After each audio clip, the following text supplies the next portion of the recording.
Hi, I'm Marsh from StrataGames, and today I have not one, but two tournament reports for you. These are both win-a-duel events at Through the Decades, a store in Louisville. The first one was back in February, and I honestly just got a little bit lazy and didn't make a video for that, but figured I could just wrap it in with this video. The second tournament report is the win-a-duel that just happened this last weekend on Saturday. If you're just interested in watching the report for the latest win-a-duel, just check the timestamps and jump ahead. So this was the second Pauper win-a-duel event at Through the Decades. The first one I have a whole report on, and I actually won that one, getting a tropical island, which is really sweet. This one, first place was going to get a Tundra, second place a Bayou, and third to eighth place gets store credit. So some sweet prizes on the line. So just like last time, I had to figure out what did I want to play, and it was a little easier to decide this time that I probably just wanted to play Black Sac.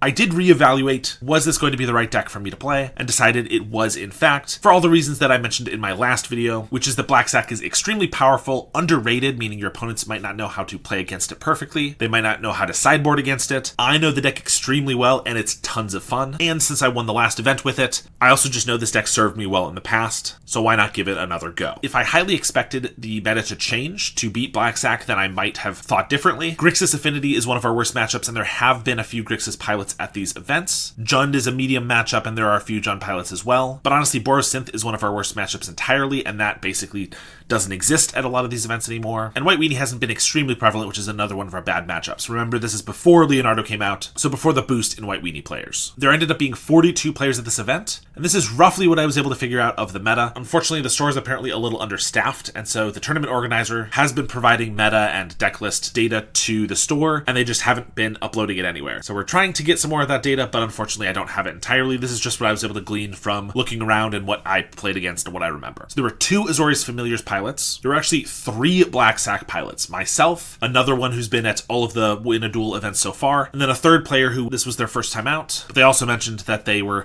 playing the deck mostly after seeing me play it before. There were at least three Blue Terror players, one of which came with me in our car, a Dimir Terror player, at least 4 Elves, 1 Esper Affinity, a Golgari Food Pest, 3 Grixis Affinity, one of which was the other guy that drove with us, 3 Jund Wildfire, a Persistent Petitioner Mill, 3 Red Madness, a Red Axes, which we'll get to exactly what that deck list looks like, 2 Red Rally, a Spy Walls, a White Weenie, and 12 others, most of which probably are encompassed in this. It was probably additional Blue Terror players and some of these others, but again, I wasn't exactly sure what these were, because I wasn't looking over everybody's shoulder and jotting down everything that was played. But 42 players, up from 33 the last time, was a really good turnout. This meant we were doing 6 rounds of Swiss, cut to a top 8 for prizes. This is the deck list I was playing, the same deck list I played the first time. This was my stock deck list for several months. I've just updated my deck list a little bit, and we'll actually get to that in the second tournament report. But for now, if you've watched any of my videos, you probably are relatively familiar with this deck list. Nothing too surprising. So round 1, I was paired against the Red Axes player. This is basically a Red Rally type deck. Lots of creatures with a little bit of burn in Lightning Bolt and Galvanic Blast. But instead of burning Tree Emissary and Rally at the Hornburg, they're playing Ginger Brute and Inventor's Axe. This does a little bit less burst damage, and your Bushwhackers are a little bit less effective, but it gives you a little bit more reach because Ginger Brute can become unblockable, and as a 3/1 can really deal some damage in the late game if it doesn't get removed.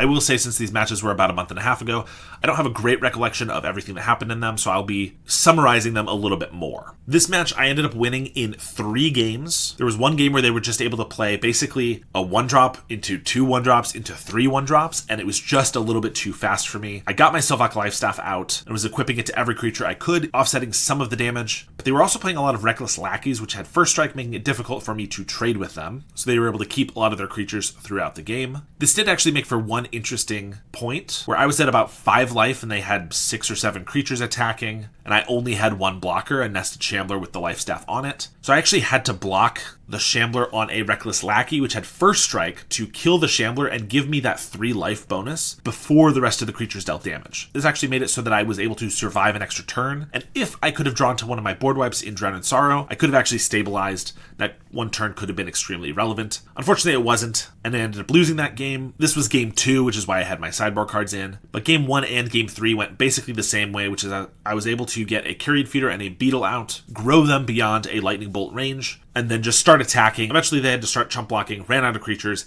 and then lost. Then I played against actual factual Red Rally, and I 2-0'd them. This went pretty similarly to the games that I won against Red Axes. They just didn't quite have enough pressure. Even getting both Burning Tree and Rally on turn 2 gave them a little bit of a boost, but once I got my beetles to be 4/4s, I pretty much halted their aggression until I was able to start attacking them back. With enough fodder on board, they never were able to attack in for enough damage. And I believe that I was at about 12 life or so they were never able to burn me out either. Similar thing happened for game 2, and we moved on to Food Pest. This can be a very tough matchup because they're packed with a good amount of removal, life gain, and chump blockers, with Colony Garden Plants and Cauldron Familiar, which comes back over and over. Luckily, in game 1, they had a lot of tap lands, which did mean plants that I had to fight through, but they didn't really see any removal. I got a Vampire out, was able to attack for about 10, and then Rite of Consumption for lethal on turn 4 on the play, which meant they had very little recourse there. And then game 2, they got stuck on 2 lands. I was able to get just a couple growers out, and they spent their mana trying to draw more cards to hit those land drops and weren't able to get there, so it was a pretty quick match. We were done in about 15 minutes, and I 2-0'd them. Round 4, I played against the blue terror player that I drove with. Usually you want to play against your buddies as late as possible, so round 4 was a little unfortunate because I was 3-0, but he was actually 2-1. I got the pair down, which meant if I won it, he would be 2-2. Have a really tough time getting into top 8 then. Not to mention Blue Terror is a very favored matchup for Black Sac. He's a very good Blue Terror player, but there's not always a lot you can do when there's just a million chump blockers, and my creatures can get bigger than his. He was able to take game 1, landing several serpents really early. Even with some chump blockers, I eventually ran out of creatures to deal with his, and he overwhelmed me with a Sleep of the Dead, taking game 1. Game 2, I got off to a pretty fast start, and eventually he just had to try to Hail Mary casting a Murmuring Mystic. If it would survive, it could start giving enough blockers to make him stabilize. I had the Tragic Slip to pick it off right away, and he had to tap out for it, so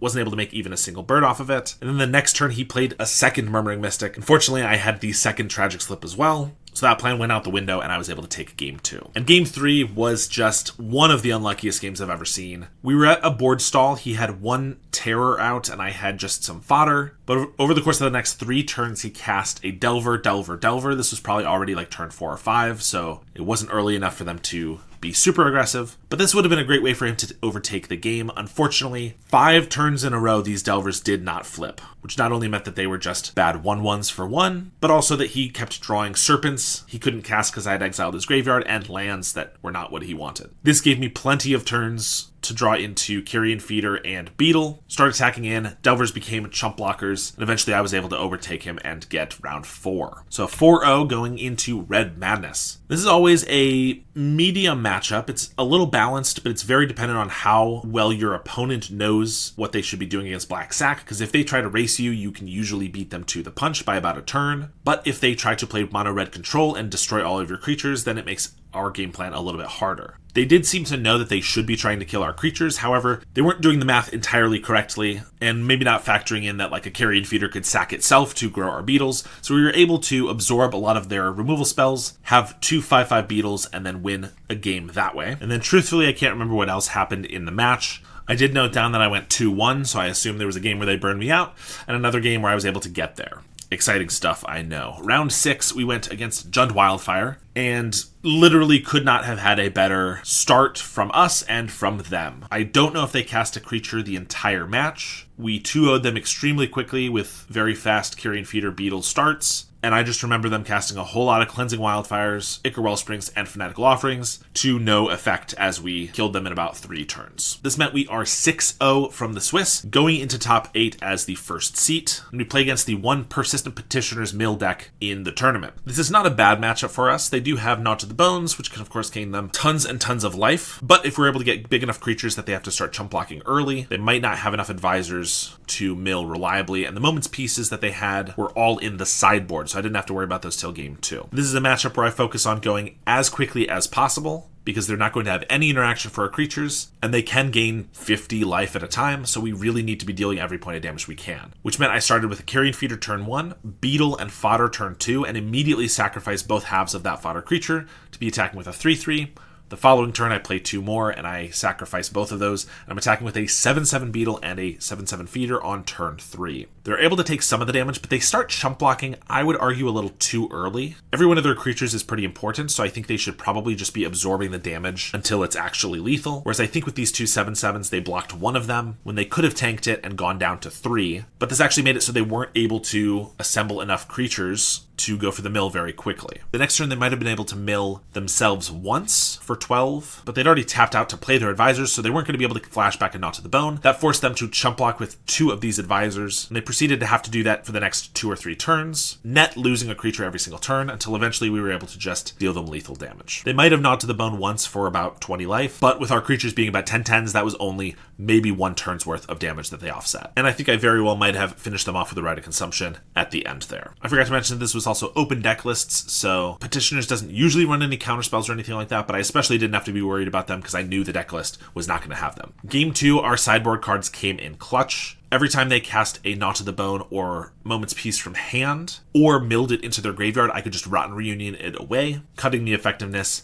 down considerably. They were on the play this time, which meant they were able to get a lot more creatures down before we were able to start making them chump block, which meant they were able to mill themselves, I think, 3 to 4 times. I guess 4 times would be 48 cards. They probably drew some, so probably only 3 times, but their deck was fewer than 10 cards left in it. They might have been able to just turn the corner then with enough Knot to the Bones and Moment's Pieces, buying enough turns so that they can mill us out. However, they had tapped out here, and I drew my Nile Spellbomb, my one of, was able to exile their entire graveyard, which meant they had no way to gain life or prevent us from milling, and not enough cards in their deck to mill themselves again without just losing on the spot. This ended up winning us the game and advancing us on to the semifinals. And in the semifinals, we played against Food Pest again. This was a rematch with the same player, and obviously was hoping to go 2-0 against them in matches. Each of these 3 games was determined by basically a single card. Game 1, they stumbled a little bit on lands, and I was able to get a quick Vampire plus Rite of Consumption win on them yet again, giving us the first game. Unfortunately, the second game, the card that determined it was Cast Down. They drew 3 or maybe 4 Cast Downs, but also at least 1 or 2 Tragic Slips. I swear we saw 5 to 6 removal spells in this game. It was a pretty long one, but every single grower I put onto the field was basically immediately killed, or maybe waited a little bit of time for us to sacrifice some creatures to get a little bit more value. But eventually we ran out of creatures, and their game plan took over. We weren't able to get game 2. And then game 3, unfortunately, I mulliganed to 5. I kept a sketchy hand because we were on 5 cards. I kind of had to.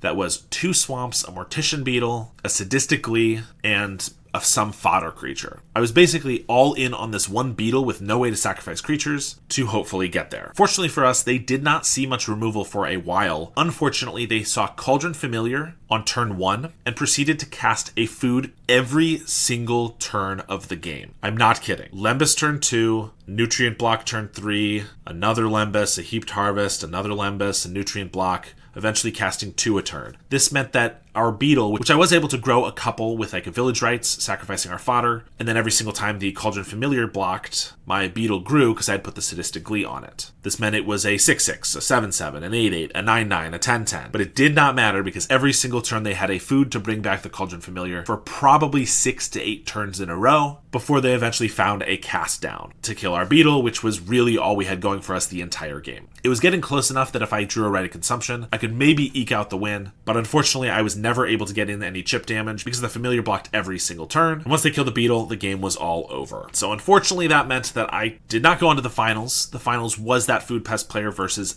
Jund Wildfire, the Jund Wildfire opponent that I beat in round 6, and at the end of the night, these were the rankings. Food Pest got first, then Jund Wildfire. Those 2 players got dual lands. Unfortunately, me in 3rd place was right outside of the dual land on Black Sac. Red Madness, Red Rally, I think Blue Terror. I can't remember exactly everyone who was in the top 8. Like I said, I can't find that data online anywhere, but I believe it might have been a Terror player. There was definitely an Azorius Familiars player, and then of course the Petitioner's Mill. A diverse top 8, which was super sweet, and Food Pest being a little bit lesser of a meta deck, getting 1st place. Black Sac, another lower meta deck, getting 3rd. Not bad at all. So I ended 3rd place, which got me $125 store credit. Not bad for a $25 entry fee, but obviously just short of getting a duel, which is a bit unfortunate. Thanks to Card Market for sponsoring this video. I've written a comprehensive guide on how to play White Weenie in Pauper, including my ideal stock list, over 30 sideboard matchups, and a sideboard cheat sheet, which gives you a very easy snapshot view and what to sideboard for every single matchup. I also have guides for Black Sac and Esper Affinity. Each guide is only $15, and if you buy one, you will get all future updates that I ever make to that guide for free. I also offer coaching, so if you're interested in upping your Pauper game for any of the decks that I'm very proficient in, or if you're interested in having me play your deck in a future video, you can do a deck donation, which is the only way you'll ever see me playing Cycle Storm or Flickertron. Moving on to the most recent Pauper Win a Duel that just happened March 14th. Because of the great turnouts at the last two events, they actually increased the prize payout, so now there were 4 dual lands on the line. A Volcanic Island at first place, Bayou for second, Savannah for third, and Plateau for fourth. They actually announced once we got there that they mistakenly didn't have a Volcanic Island available in store, so they were actually offering an Underground Sea, which was of higher value for first place instead. Although if somebody really wanted the Volcanic and got first, they obviously could have worked with the store to make sure that would have happened at a later date. So once again, I had to figure out what to play, and believe it or not, I actually did wrestle with this a little bit. Of course, Black Sac was an option, but there was another option that I was really looking at, and that is White Weenie. White Weenie is a deck that I've played for a while. I think it's a very good deck, a little underrated, and with the new Leonardo, I think very strong, and people don't entirely know how to play against it or aren't teching against it yet. So I thought it could do some real work. Now I ended up going with Black Sac again for 2 reasons. One, I had forgotten to get my hands on any Leonardos, so I would have been playing the previous version of White Weenie, which while still good, wasn't quite what I wanted to take advantage of. And secondly, I absolutely hate the Elves matchup playing White Weenie, and at the last 2 events there had been at least 3 or 4 Elves players, so I thought the chances of running into one of them was pretty high. I'm not saying it's impossible to win, but it's still just one that I'm not a big fan of. Then when I thought about the matches that I really hated on Black Sac, Grixis Affinity was the only one I really anticipated running into, and I know the deck better, so even if Grixis Affinity is a bad matchup for Black Sac, I can still sometimes make that matchup work, whereas White Weenie versus Elves feels very hopeless most of the time. So for all those reasons, I once again went with Black Sac, and this is what we ended up with at the store. Unfortunately, for some reason, there was a lower turnout of only 28 players. I don't know if there were other events going on this day or what. I will say that these events have been going on every month and a half or so, which is pretty frequently, so it's possible that just people aren't able to travel for every single one of them. If they were more every 2 to 3 months,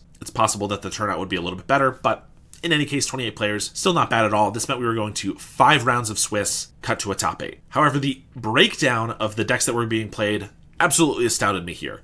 There were 2 Black Sac players, again, myself, and the other player's been there at every single one of these events. 2 Blue Terror players, 2 Coggates, 2 Elves, 1 Esper Affinity, now 2 Golgari Food Pest, only 1 Grixis Affinity, there was a Gruul Panza, 3 Monstertron players. This was the thing that astounded me. The most highly represented deck that I could tell was Monstertron. This deck's definitely gotten a little bit more power in the last couple of sets, so I'm not surprised to see it here at all. But seeing it over, something you might have noticed, there was no Jund Wildfire. Not a single Jund Wildfire player at this event. And only a couple Terror players, Elves players, 1 Grixis Affinity. So Monstertron being a 3 of was crazy to me. The same player was on Persistent Petitioner Mill. 1 Red Madness, that was actually my buddy who came with. Instead of playing Blue Terror like he usually does, decided to go for Red Madness this time. 1 Spywalls player, a White Weenie, and then 8 others.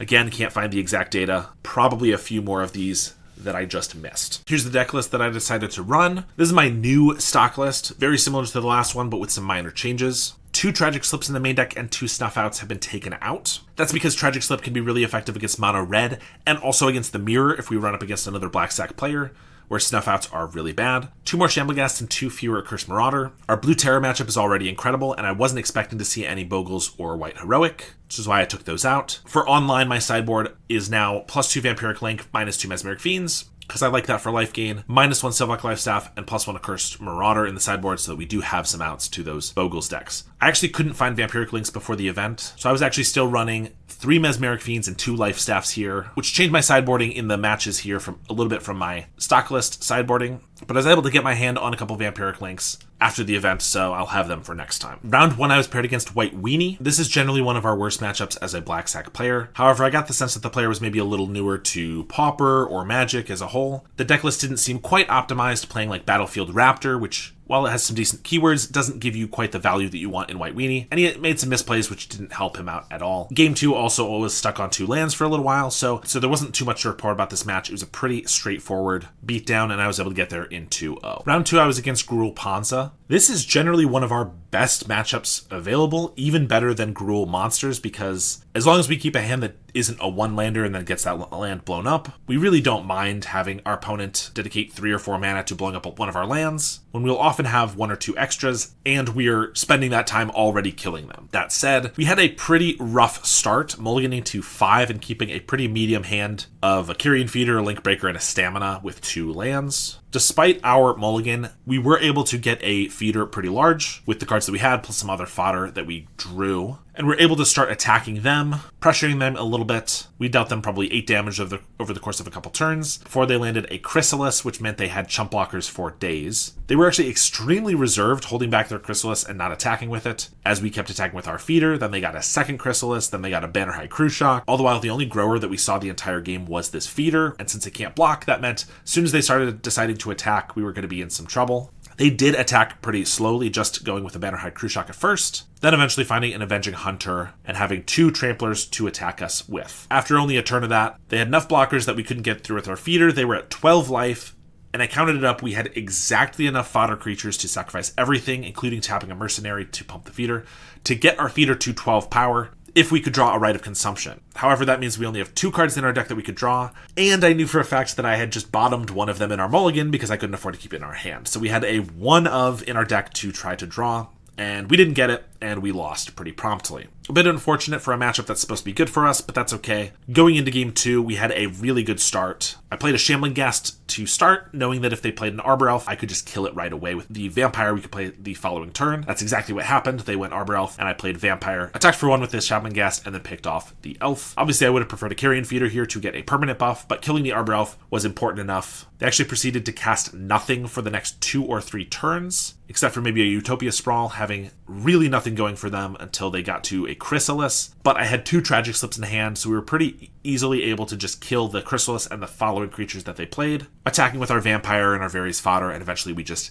got there. This is why it's so crucial to kill the Arbor Elf in this matchup. It could set them back not just 1, but 2 or 3 turns. Then for the final game, we finally started seeing our Mortician Beetles, which was great because they had so many Chrysalises. I think it was 3, but it could have been 4. Not just that, we saw 2 Repurposers, we saw a couple Malevolent Rumbles. They had over 8 Eldrazi spawn on the table at a single time by the late game. Of course, 1 Beetle goes great against a Chrysalis because if our Beetle is at least a 3/3, it can always attack into their Chrysalis because every spawn they sacrifice will grow our Beetle as well. But once they have 2 Chrysalis, that math gets thrown off a little bit because if they double block, they're growing at twice the speed of our Beetle. So despite us having a couple of these, we were eventually stalled out and not able to attack, not to mention the fact that they just had so many spawn that every single turn they could chump block, sacrifice to grow their Chrysalis, and then attack us back. We had a pretty good start, but we basically grinded to a halt here. They eventually found an Avenging Hunter and got the initiative. Luckily, this was several turns later, but the initiative started ticking through its chapters, and we were running out of time. We did find a Vampire, and we had plenty of fodder on the board that I knew that we just needed to draw to a Rite of Consumption because we were never getting through the probably 20 creatures they had on their board. Following turn, we drew a Village Rites, which I used on a piece of fodder, and one of the 2 cards we drew was in fact Rite of Consumption. So I was able to sacrifice 8 or so creatures into the Bloodthorn Vampire, fling it for 15 damage, and take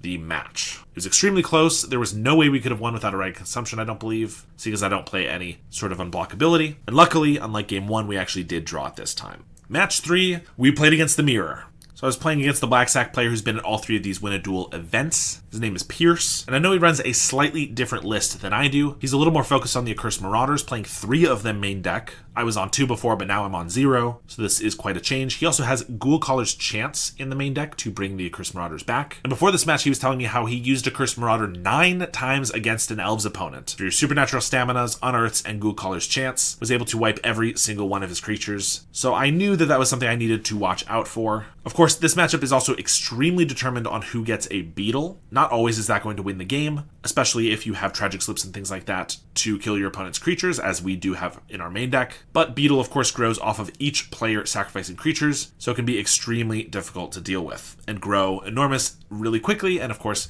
could just finish you off with a Rite of Consumption. So game 1, I do get out a Beetle and a Feeder, and a couple pieces of fodder, infestation stages, and things like that. I think our creatures are about 3/3s, so we attack in. They have a Bloodthorn Vampire, but only 2 pieces of fodder, and we can make our guys 6/6s. So I don't expect them to block. However, they do block our feeder with the vampire. I realize there might be some sort of trap I'm falling into here, but I don't really want to lose my feeder, so I decide to sacrifice my infestation sages and the insects that come with them to make my feeder and beetle 6/6s, eating their vampire, which has been grown to a 5/5. This leaves us with a carrion feeder, a beetle, and I think a mercenary on board. And then on their turn, they untap and play a Cursed Marauder plus supernatural stamina on it to make us sacrifice 2 non-token creatures. We only have 2 non-token creatures, and I did have a black mana up, but unfortunately no supernatural stamina or anything else in hand to interact here, so we lose both of our feeder and our beetle. This is definitely the turning point. If I hadn't made that attack previously, I could have saved our Infestation Sages and played around the Accursed Marauder a little bit more. That may have been a better play, however, I was also on the play, but regardless, I was definitely the aggressor here against 1 vampire and a couple pieces of fodder, and I had the bigger creatures. I definitely think I should have pushed my advantage, but it just kind of didn't work out great that the Marauder came right after. So my board gets wiped. We're in a bit of a bad spot. I start top decking, and he has a couple more cards in hand than I do. And as I just play out fodder creatures and things like that, he proceeds to cast and return all 3 Accursed Marauders to the field, sacrificing a Nested Shambler and 2 Infestation Sages, so his board looks like this. Before the last Marauder came down, I did end up playing 1 Beetle, so it got 2 +1/+1 counters when the last Marauder entered. So I had a 3/3 Beetle, an Infestation Sage, and a Tragic Slip in hand. So I am losing life. I'm at like 5 here. He swings with all 6 of these creatures. I block a Marauder with a Beetle with an Infestation Sage, and I Tragic Slip the 3rd one so we don't take lethal damage, killing all 3 Marauders and going down to 2, leaving him with just 2 insects and a squirrel. So I have that 3/3 Beetle, my insect now, against their insects and squirrel. I have to leave everything back so we don't die. And he top decks an Escape Tunnel, which is able to give the squirrel unblockable and 2 insects in the air. I can only block 1 of them. I take exactly 2 damage. So I'm still not 100% sure if I misplayed this game. I probably didn't give Accursed Marauder the respect it deserved here, knowing that it was a big player in my opponent's deck. But like I said, I also feel like not attacking and pushing my advantage there could have easily been wrong, because them having a vampire means that I was at more risk of dying to like a Rite of Consumption at some point. If this Escape Tunnel came and then Pump the Vampire hit for 9, Rite of Consumption, I could have died that way. So I'm not 100% sure if I misplayed or just got a little unlucky, but in either case, he took game 1. Game 2, we bring in Mesmeric Fiends to try to hit their removal, Marauders, Beetles, things like that. Rotten Reunion, I don't always bring in against Black Sac, but especially because I know how many Unearth, and Ghoulcaller's chant effects that he has, it can be really good here. And then Tragic Slips, I get a couple more of those to pick off key creatures. We have a really interesting start since I'm on the play here. I start with a Beetle, and he plays a Shambling Ghast. I had mulliganed to 6, and I kept a pretty decent hand, but unfortunately it was a 1-lander, and I didn't draw another land. So my next turn, I just play a Carrion Feeder, and he hits his land drop and plays a Carrion Feeder and another Shambling Ghast. Then he smiled and looked at me and said, active player, non-active player, and I knew what he was talking about. I knew my Mortician Beetle was safe here, even with the Shambling Ghast, because if he sacrifices the Shambling Ghast right now on his turn, the Shambling Ghast trigger to ping off my Beetle goes on the stack first, because he's the active player, and then my Beetle trigger to get a counter goes on the stack after that, which means my Beetle actually grows first, and then gets shrunk by the Ghast. Meaning without some other Tragic Slip or something, there was no way that one of these Ghasts could pick off the Beetle, because even if he sacrificed both of them, the same thing would happen. Now he could try to kill the Feeder here, and I couldn't do much about that, but the Beetle, like we talked about, is really the key card. So because of that, he passes the turn, and in my upkeep, active player, non-active player has switched. So suddenly, if he sacrifices Shambling Ghast, my Beetle trigger goes on the stack first, then the Shambling Ghast trigger, meaning it's going to kill the Beetle first. So he does that exactly, and I have to think about what I want to do. Remember, I only have 1 mana. If I sacrifice my Carrion Feeder to itself to grow the Beetle, that trigger will go on the stack, and he'll once again have the ability to sack the second Shambling Ghast to ping off the Beetle, which will make me lose both of my growing creatures, which is really not what I want. So even though I'm pinched on mana, I'm forced to cast Tragic Slip from my hand, targeting the Carrion Feeder. A creature's already died this turn, so the Carrion Feeder is going to get -13. There's pretty much no way for him to save it. He can sacrifice the second Ghast now, trying to ping off the Beetle again, but then he'll have no other Ghasts to sacrifice. I could then sacrifice my Feeder to itself to grow the Beetle, which makes it a 2/2, then shrunk by the Ghast, then gets another counter from the Ghast dying, and then gets shrunk by the other Ghast, so it will survive. So at this point, he just lets the Carrion Feeder die to the Tragic Slip, and then I get to sacrifice my Carrion Feeder to itself to keep my Beetle around, because it gets a second counter, shrunk by the Ghast, and then gets another counter. I unfortunately don't draw a swamp again, so I'm still stuck on 1 mana, but I do believe I came out on top from that exchange. We traded feeders, and I traded a Shambling Ghast for a Tragic Slip, but I also got 2 extra counters on my Beetle, which is pretty strong. That said, I believe he might have just played an Accursed Marauder immediately after and killed the Beetle. Can't exactly remember what happened in the interim here,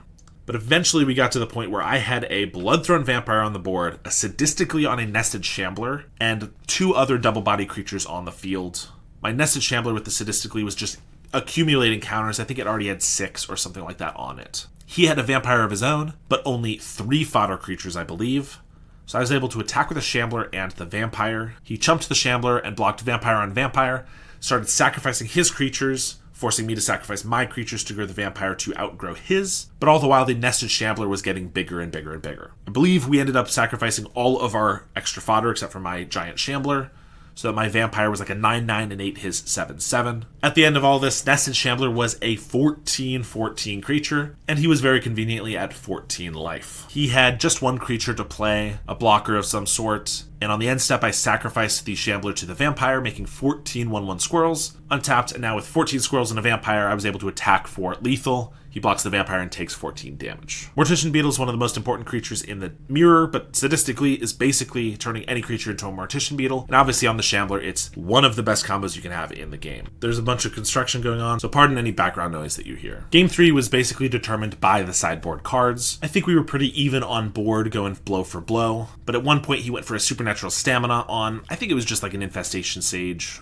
Nothing enormous, but I was able to Rotten Reunion that creature from the graveyard, which meant he was down 2 pieces of fodder and I was up 1, and I had the Reunion saved for later. Then later on I was able to get a Mesmeric Fiend sacrificed to a Bloodthrone Vampire to take a Ghoul Caller's Chant from his hand, which could have been a ton of value getting back 2 Accursed Marauders, wiping 2 of my creatures, or getting back a feeder or something. And then with more removal like Tragic Slips and things like that, I was able to eventually take the game. I can't honestly remember exactly how that happened. My memory is fuzzy. And I will say, after this match, I was entirely exhausted. Most every other match that I play takes about 20 minutes, whether I win or lose. This one took 45, almost going to time, and was just extremely complicated because you're already doing so much math of your own, but now you have to do your opponent's math, factoring in cards that you're playing that might be affecting their math, and all this various stuff. Oh, I do remember how we got there, actually. I had a Bloodthrone Vampire on board, a Nested Shambler that I had just stamina'd. My Vampire was attacking in. He was at 15 life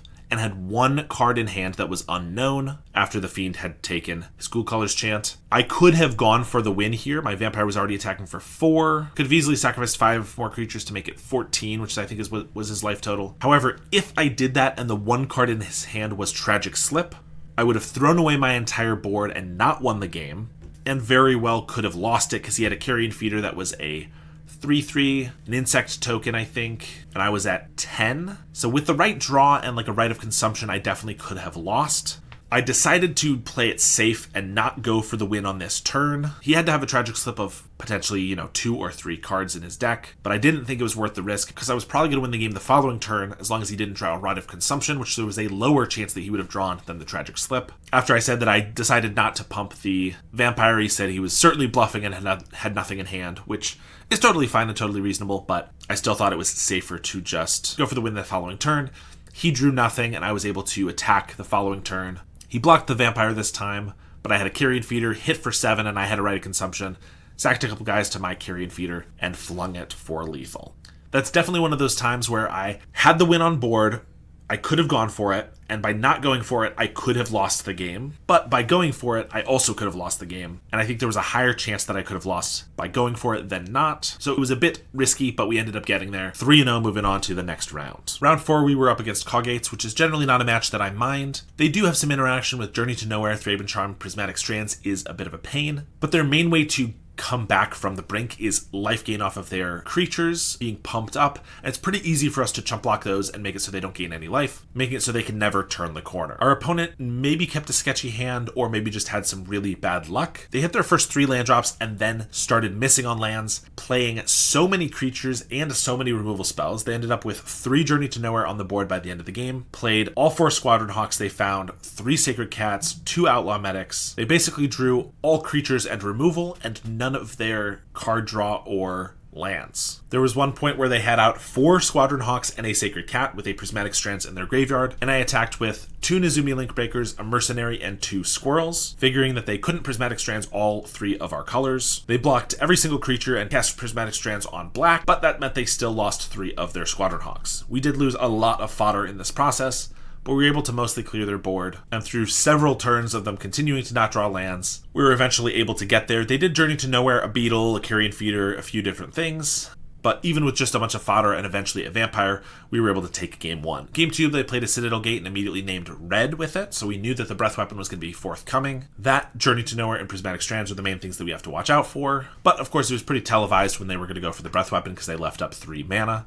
Could have been a Prismatic Strands instead, but we had a Carrion Feeder and a few pieces of fodder. The Breath Weapon tried to wipe all the fodder, and we just went mostly all in on the feeder, letting an Infestation Sage die and getting that insect, then attacking for like 5 with the Carrion Feeder. They definitely had a better game than the first one, but they still were playing just a lot of creatures, Squadron Hawks, but they were just still playing a lot of creatures, Sacred Cat, Outlaw Medic, that were mostly just chump blocking. At one point, I got a Mesmeric Fiend and had the choice to take their Squadron Hawk, which they hadn't yet found any other Hawks with, or a Prismatic Strands. And I actually determined that I was going all in on a single Carrion Feeder. It was about a 7/7 at this time. I actually decided getting the Squadron Hawk, which was going to be 4 chump blockers out of the way, was probably better than getting rid of the Strands in this instance. So I took the Hawk and left them with the Strands, which ended up being the right choice. They ran out of creatures, were able to use the Strands to protect themselves once, but eventually ran out of creatures. It didn't have much card draw and died to our growing creatures. This made us 4-0 going to the last round, and I'm not usually someone to intentionally draw, but I was pretty beat from that round 3 Black Sac Mirror, and I thought my buddy, who was on Mono Red Madness, was going to be able to draw as well, meaning we'd have time to grab dinner before the last top 8, when usually there's not really time to eat much. My round 5 opponent was also a nice guy I'd been talking to previously, who asked if I wanted to draw, so I just decided to go for it this time. He was on Elves, and to be honest, the more removal I've added to my deck, including more Shambling Ghasts,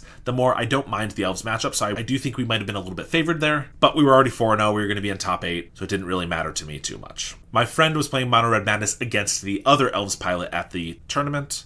He was 3-1 paired against a 2-1-1 player, so he had to play for it, but if he won, he was going to make top 8. If he didn't, 3-2 was not going to make it. Luckily, despite several life gain spells from the Elves player, he was able to finish things off with a Kessig Flame Breather into Lightning Bolt, Fire Blast, Fire Blast. So we both made top 8 for the first time in one of these events. So then we went to the quarterfinals, and I played against Food Pest. Again, this was actually a different Food Pest pilot than I faced in the top 8 last event, although that player was also in the top 8 here playing Food Pest again. It's not an impossible matchup by any means, but it can be a tough one. It was open deck lists, so I knew what he was working with. 4 cast downs, a Candy Grapple, and a Suffocating Fumes in the main deck was really all I had to worry about. Except for, of course, Pestilence, but by the time that comes down, you're usually in a bad spot anyway. Things were not looking great as I mulliganed down to 5 to find a keepable hand, and I found one that barely qualified, but it was 2 lands, Carrion Feeder, Sadistically, Village Rites. I figured it has the potential to grow the feeder quite a bit. If I can find 1 piece of fodder, Village Rites it into 2 more pieces of fodder, and they don't have a removal spell, maybe I can get there with this guy. Unfortunately, my next 2 draws were Swamps, and then my 3rd draw was another Sadistic Glee. So all I had on board was a Carrion Feeder. I was sandbagging the Glees, and I was attacking for 1 every single turn, pinging him down from 20 all the way down to 15. Every turn I had to ask myself, do I want to Village Rites this Carrion Feeder to try to draw into something else? But what am I drawing for? Fodder and another Carrion Feeder. So it didn't really seem worth it. I've been in this position before, and almost always when I just cast the Village Rites right away, it does not work out. And so this time I decided to be patient and just wait until maybe I can get him to spend a cast down on the Carrion Feeder. Luckily for me, he was having about as rough of a game as I was having, stuck on 2 lands, spending Fanatical Offerings during his main phase to try to find a land drop, and then having to discard those 2 cards he just drew because he wasn't able to find it. Eventually, he did start finding Trolls of Khazad-dûm, cycling those for Swamps, and then on my upkeep, he went for a cast down on the Carrion Feeder, and that's when I finally was able to use the Village Rites. Sacking the feeder and immediately drawing a Bloodthrone Vampire and a Nezumi Linkbreaker, plus something else for turn, probably another Swamp. So then I found another Linkbreaker. I think I'd sacrificed a Linkbreaker to the Vampire to maybe attack into a Cauldron Familiar or something. But I was left with Vampire, Linkbreaker, Mercenary, and 2 Sadisticallys in hand. My opponent had a Colony Garden Plant to block, was at 15 life, and decided to tap out for Pestilence. This basically meant that I was going to lose next turn if I couldn't win right away, and it wasn't looking great for me, and then I drew into Tragic Slip, which I realized gave me exactly enough damage. I put both Sadisticallys on the Bloodthorn Vampire, Tragic Slipped the plant token to give the vampire 2 more counters, making it a 3-3. Then I sacrificed the Mercenary, Linkbreaker, and Mercenary to give +12/+12 to the vampire and attack for 15. I'm just now realizing I could have also tapped the Mercenary to give another +1, so it actually was just over lethal if I had played that correctly. But either way, I was able to attack for 15. I knew his deck list didn't have any free spells in it because, again, things were open deck lists. So I was able to get there in game 1. Despite our really slow start, the patience paid off and we were able to get there. Unfortunately, game 2 did not quite go our way. I started with a Carrion Feeder and it got cast down. And then I got a Bloodthorn Vampire and then it got cast down. And then I got a Beetle and then it got cast down. We basically just saw every removal spell in his deck systematically kill every single one of our growers. It was not a very interesting game, and we lost pretty quickly. So going on to game 3, we had a pretty interesting one. He had a Cauldron Familiar that he chump blocked with, I think like a Carrion Feeder that was a 2-2. So it was in the graveyard, and on turn 3 he cast a Heaped Harvest. I stopped him before the harvest resolved, and I cast Rotten Reunion to exile the Cauldron Familiar, so that he wouldn't be able to immediately sacrifice the harvest and get another land. He immediately remarked that he just spent 3 mana to cast a Rampant Growth, and things were going well for us because we had our grower, his Familiar was gone, he had a Heaped Harvest, and that was it. We had some fodder creatures and a Carrion Feeder. Unfortunately, over the course of this game, he played 4 Colony Gardens, so had chump blockers for days still. So my grower was basically never getting in. I was only hitting for 1 or 2 damage a turn with the fodder creatures. He went for a Drown in Sorrow, making me consolidate all of my counters on the Carrion Feeder, played a Colony Garden so we could chump block that next turn, and then the following turn, he cast down the Feeder. So I was back to square one. I was able to get a Bloodthorn Vampire down with a Mesmeric Fiend to take a peek at his hand. He had an Ichor Wellspring, Eviscerator's Insight, Colony Garden, and a Pestilence. Part of me really wanted to take Eviscerator's Insight. We're taking away his ability to draw not just 2 but 4 cards over the game, but he had 5 mana on board already. Letting the Pestilence resolve was pretty much going to be game over, so I had to take that. He proceeds to draw more cards. I get a couple Nested Shamblers on board, attacking with the Vampire, which gets blocked every single turn by a plant token, but I'm feeling okay because he's at 16 life and I have 2 Nested Shamblers. So if we can get a Rite of Consumption, if we can get a Supernatural Stamina, we have a lot of ways to make this vampire lethal, and he's running out of chump blockers. Except then he has a Suffocating Fumes, which doesn't just kill the Nested Shamblers, but also makes it so we can't get any squirrel tokens off of them, because when their power is reduced to 0, they make 0 squirrels. So we're able to keep the vampire alive, but lose everything else. Unfortunately, the vampire is only alive for a turn or 2, attacking for 1 before it gets candy grappled, and we lose that too. He's drawing cards. We're pretty close to out of it. I Rotten Reunion the Eviscerator's Insight from the graveyard so we can't get more cards. I end up with an Infestation Sage and an Insect, finally rebuilding some semblance of a board. And then there's a Drown in Sorrow. Third board wipe of the game. He comments immediately that he's a bit of a luck sack, drawing all the perfect cards, but that leaves us with just an Insect token. He's at 7 mana now, 5 or 6 cards in hand. I have nothing on board. I draw a couple more turns, and I even get a Rite of Consumption in hand, but he's also gotten out a Campfire, gaining life, going above 20 now. There's just no way we're going to make it. So unfortunately, we lose in the quarterfinals. Once again, being knocked out of the top 8 by Food Pest. And at the end of the night, the rankings are as follows.